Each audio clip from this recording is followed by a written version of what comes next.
how things can shift and change, because our soul is um, ever changing. It's not static, and it has to go in line when we're ready, when our conscious mind allows us to move forward, because our conscious mind will be the clutterer and the barrier. Oh, the conscious mind, it's a bloody nightmare, the ego. Just shut up, I think to myself sometimes when I'm sitting there trying to quiet my mind. Why are you thinking again?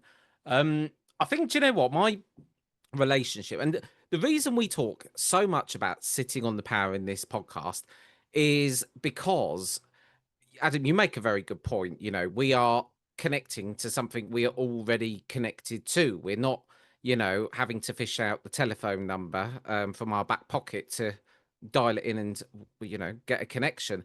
But sitting in do you know what? It took me so long to even work out what the bloody power was. I'm sitting sitting there for a long time trying to work out where the switch was. Yeah. And I understand it now, but the biggest problem I have when it comes to sitting in the power and what's held me up is trying to sit in the power, trying to build the power, trying to strengthen my aura and push it out.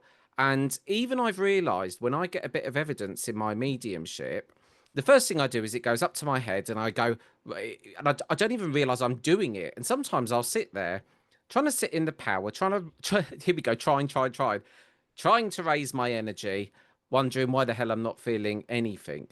How very simply, if someone wants to sit and work out what their power is, what should they do? Oh Am gosh. I? I'm asking an impossible question. It, I'm just thinking it's, we all go on this journey and it takes so long to even work out what it feels like.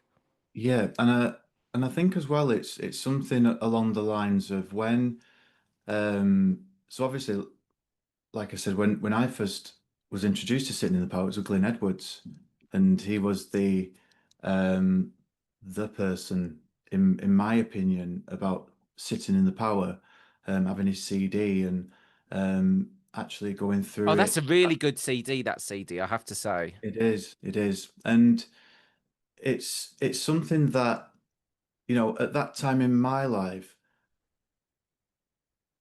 I was ready to be open to it, but I wasn't ready to accept it in some way. So Mm. I just feel like there's a process within your life, your personal development, your spirituality, your spiritual unfoldment, that there comes a time where you just accept it and you surrender to it. And um, when I've said about me doing the class and session of sitting in the power. So I've done like a presentation of sitting in the power, because I wanted people to see it visually, how I was seeing it and how I was understanding it.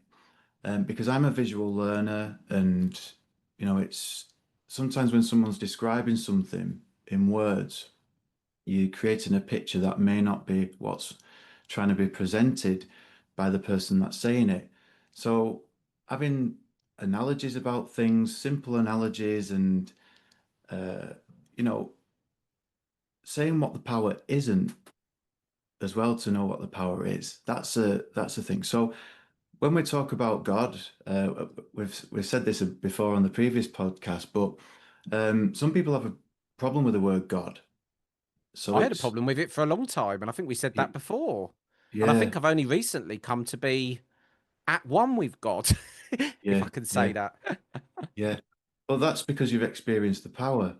So when you've Mm. experienced the power, and I've said this because it's on one of them bite-sized things that you've done before on the video, where once you've experienced the power and the blissfulness, um, the relationship, or you've experienced the divine in a way that you can't explain it, but there's a knowing, then it doesn't matter what it's called then. And but what can happen is to reach that place, or to be in the awareness of that place, is that word God can be that barrier for a lot of Mm. people, because they see God as the damning man with the beard in the clouds chucking thunderbolts at people that have done things wrong. And when people have had that sort of history or that conditioning, then how can they experience something so loving from that conditioning of something that is so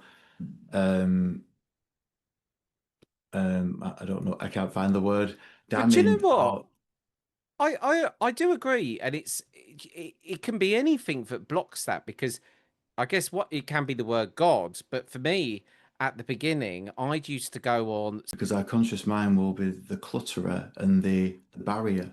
oh the conscious mind. It's a bloody nightmare. The ego. Just shut up. I think to myself sometimes when I'm sitting there trying to quiet my mind. Why are you thinking again? Um, I think do you know what my relationship and the reason we talk so much about sitting on the power in this podcast is because Adam, you make a very good point. You know, we are connecting to something we are already connected to. We're not, having to fish out the telephone number from our back pocket to dial it in and, get a connection. But sitting in do you know what? It took me so long to even work out what the bloody power was. I'm sitting sitting there for a long time trying to work out where the switch was. Yeah. And I understand it now.